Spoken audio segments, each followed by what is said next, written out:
අද අපි ඉගෙන ගන්න යන්නේ I am watering plants, I have been watering plants කියන වාක්‍ය දෙකේ වෙනස. බැලූ බැල්මට දෙක එක වගේ පෙනුනට මේ දෙක පාවිච්චි කරන අවස්ථා දෙකක් තියෙනවා. අද අපි ඊටාම සරලව මේ වෙනස ඉගෙන ගමු. මුලින්ම බලමු I am watering plants. මේ කියන්නේ present continuous කාලයෙන්.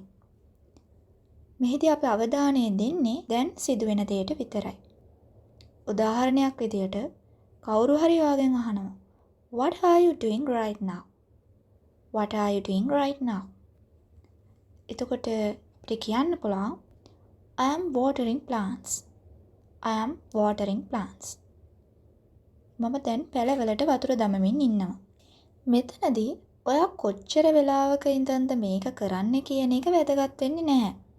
මම දැන් පැලවලට වතුර දමමින් ඉන්නවා. හැබැයි මේ දෙවෙනි වාක්‍ය බලන්න.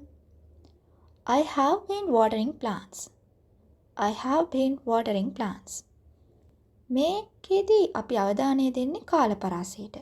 මේක කියන්නේ present perfect continuous කාලය. ඒ කියන්නේ අතීතයේ පටන් ගත්ත දෙයක් තවමත් කරමින් ඉන්නවා කියන එක. උදාහරණයක් විදියට මෙහෙම කියන්න පුළුවන්. I have been watering plants for 2 hours. I have been watering plants for 2 hours. මම පැය දෙකක ඉඳලා පැලවලට වතුර දමමින් ඉන්නවා. ඔයා සෑහෙන වෙලාවක් මහන්සි වෙලා මේ වැඩේ කරනවා කියලා අඟවන්න තමයි මේ රටාව පාවිච්චි කරන්නේ. මේක දෙක ලේසියෙන් මතක තියාගන්න මෙහෙම හිතන්න. I am watering. මේ අවධානය දෙන්නේ දැන් කරන වැඩේට විතරයි. I have been watering. මේකේ අවධානය දෙන්නේ කොච්චර වෙලාවක් කළාද කියන එකටයි.